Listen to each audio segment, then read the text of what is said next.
Bonjour et bienvenue dans cette vidéo. Nous allons traiter du cas du test de comparaison de deux moyennes dans plusieurs situations différentes, avec des hypothèses différentes, hein.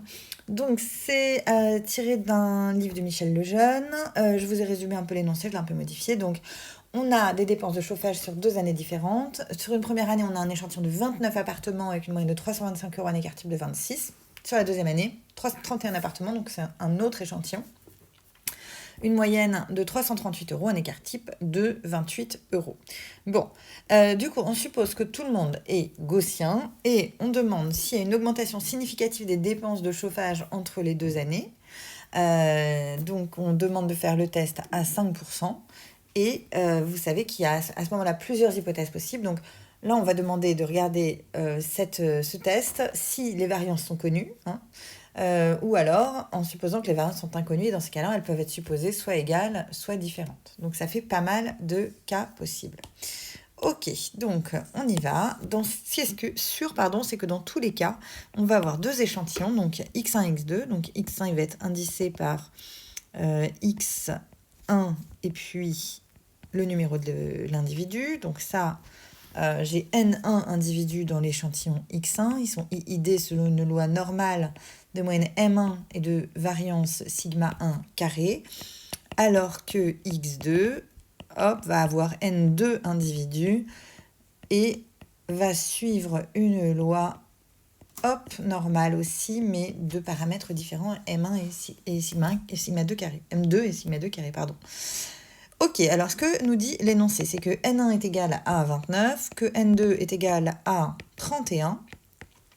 Il nous dit aussi que la moyenne observée sur le premier échantillon, c'est 325 euros, et sur le second, j'appelle ça X1 et X2 bar, 338 euros. Et alors, en fonction donc des hypothèses que l'on fait, donc si l'on suppose que les variances sont connues, alors c'est que l'énoncé nous donne que sigma 1 est égal à 26 et sigma 2 à 28, donc on n'oubliera pas de les mettre au carré pour les variances.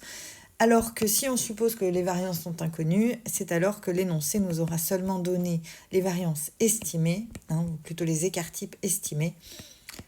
Voilà, c'est juste une manière de voir les choses différentes. Ok, alors, dans tous les cas, nous faisons les hypothèses H0 et H1 suivantes. Sous H0, les deux moyennes sont les mêmes, alors que sous H1, il y a eu une augmentation entre les 2 années, c'est-à-dire que M1 se retrouve plus petit que M2.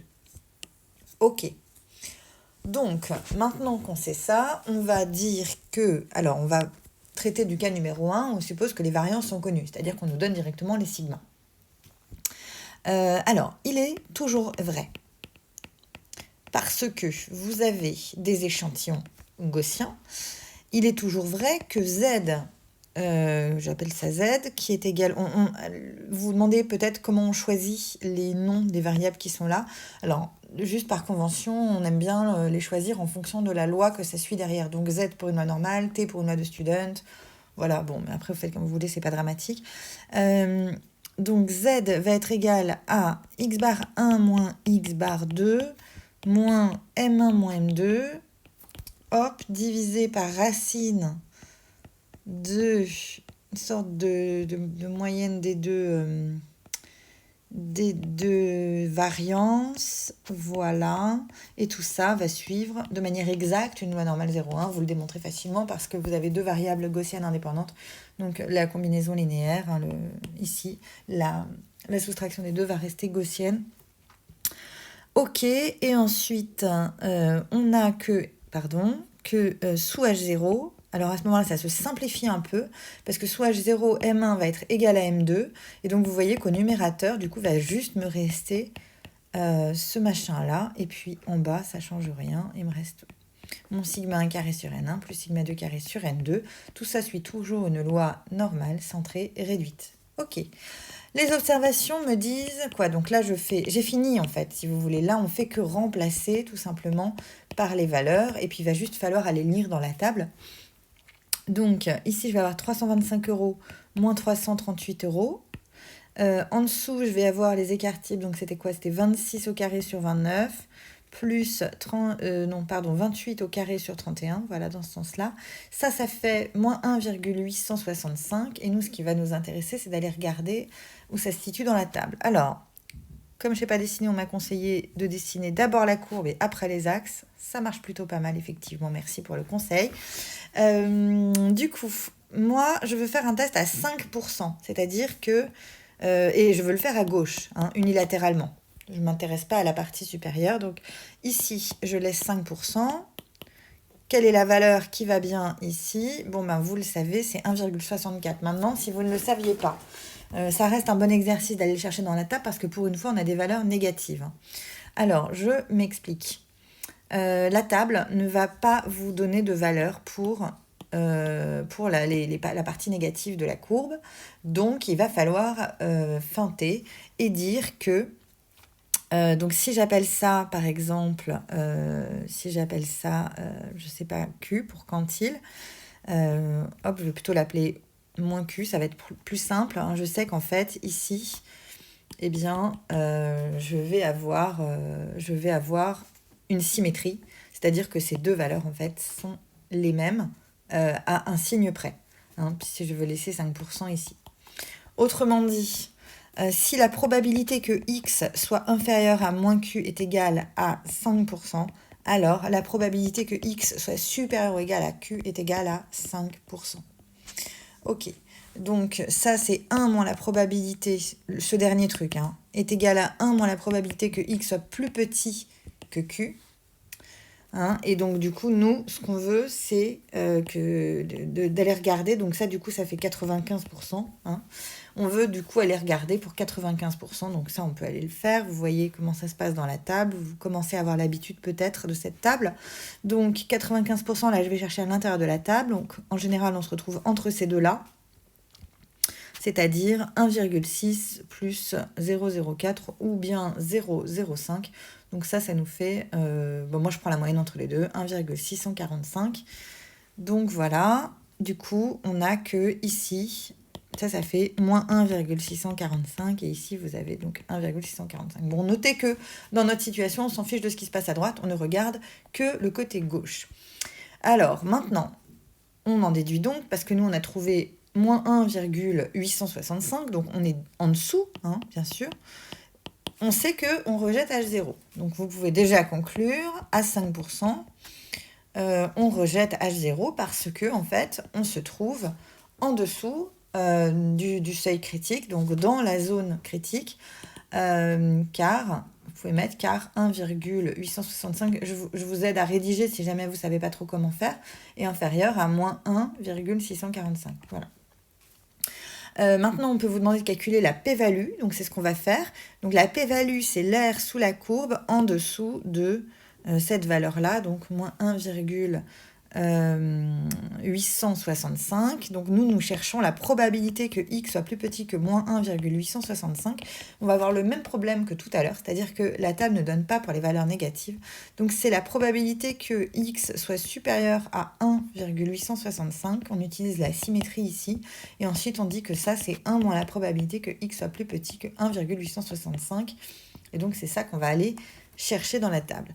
Donc, quelle est la probabilité que x soit plus petit que 1,865 ? Bon, on va se retrouver entre ces deux trucs-là, c'est-à-dire, hop, voilà. Bon, on va prendre un petit peu une valeur entre les deux, donc je vais prendre 0,969. Hein, donc, ça fait 1 moins 0,969, c'est-à-dire 0,031, c'est-à-dire 3,1% environ. On a donc supposé que les variances étaient connues jusqu'à maintenant. Maintenant, on va supposer qu'elles ne le sont plus. Donc, je vais faire le cas 2A où les variances sont supposées inconnues mais égales.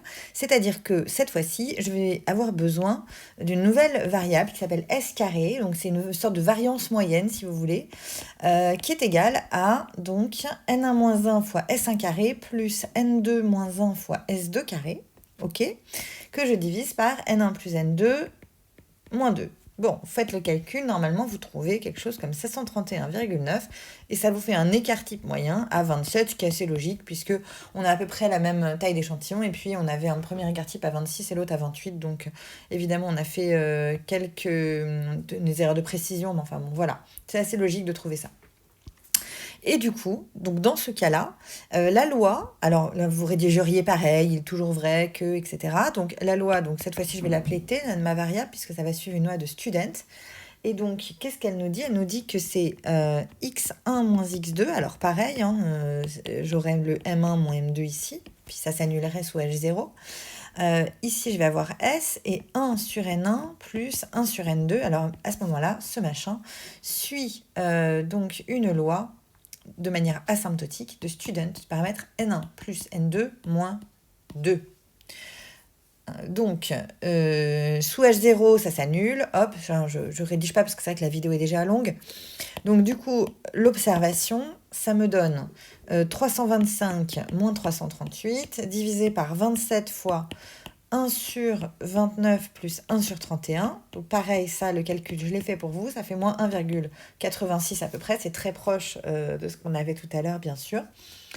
Et là, on va aller regarder dans la table de la loi de student. Alors, il faut voir que la loi de student, en fait, elle est quand même très proche de la loi normale dans la forme et surtout lorsque son nombre de degrés de liberté, donc son paramètre ici augmente. Là, on va carrément se rapprocher même des valeurs de la loi normale.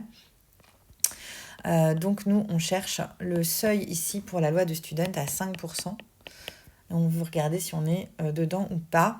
Donc la loi de student, il y a plusieurs tables. Alors dans celle-ci, regardez, on me donne quelque chose de bilatéral. Hein. C'est-à-dire que moi, j'ai besoin de P égale 10% pour bien avoir mon 5% ici. Hein. Sinon, j'aurais 2,5 si je prends P égale 5. Donc je vais regarder dans cette colonne-là. Hein. La troisième colonne en partant de la droite. Ensuite, le nombre de degrés de liberté, pour moi, c'est 58 parce que c'était 29 plus 31 moins 2. Hein, donc ça fait 58. Donc du coup, je vais essayer de trouver ce qui s'en rapproche le plus. Pas toujours précis, donc je vais prendre 60. Et du coup, ma valeur ici critique, ça va être 1,67. Vous voyez qu'à l'infini, on va retomber sur la valeur en fait de la loi normale pour ce quantile-là. Donc 1,67. Ok. Et donc, je vais également rejeter H0 dans ce cas-là. Donc ça sera moins 1,67. Hein. Vous utilisez le même argument de qu'est-ce que je cherche comme mot de symétrie. Voilà. Nous, on est à moins 1,886. Donc, du coup, on rejette H0. Ok. La p-value pour la loi de student, c'est un petit peu plus galère à calculer parce que vous voyez que en fait, les tables ne me donnent pas autant de précision que pour la loi normale. Donc le seul truc que je peux faire, c'est éventuellement regarder si je suis par là, mais vous voyez qu'en fait, je ne suis pas non plus en dessous de 2. Donc la p-value, ça veut dire qu'elle se trouve quelque part entre 5% et 2,5%. Donc on ne doit pas être très loin de ce qu'on avait tout à l'heure de 3%. Voilà, dernière situation, mais vous allez voir, celle-là va être très rapide. Donc 2B. Je suppose que les variances sont différentes et inconnues. Et alors à ce moment-là, c'est très simple parce qu'on retombe dans le premier cas simplement à la limite. C'est-à-dire qu'en fait, tout à l'heure, j'avais ma variable z qui était égale à x bar 1 moins x bar 2 moins m1 moins m2. Hop. Ce machin-là, donc divisé par, vous vous rappelez, la variance, donc c'était, je vais l'écrire, sigma 1 carré sur n1 plus sigma 2 carré sur n2. Ce machin-là, tout à l'heure, suivait une loi normale centrée réduite, et bien maintenant, vous tendez vers une loi normale centrée réduite, si tant est que n1 et n2 soient assez grands. Sinon, vous ne pouvez rien faire. Donc là, on suppose qu'on a quelques dizaines d'observations dans chacun des deux échantillons. Donc on dit que c'est assez grand pour pouvoir appliquer cette approximation. Et du coup, vous allez conclure exactement la même chose que tout à l'heure, à savoir que vous rejetez H0 avec la même p-value, etc. Voilà, c'était un peu long, mais au moins je suis contente parce qu'on a tout couvert. Donc j'espère que c'est utile. Et n'hésitez pas à me dire dans les commentaires si vous avez des questions.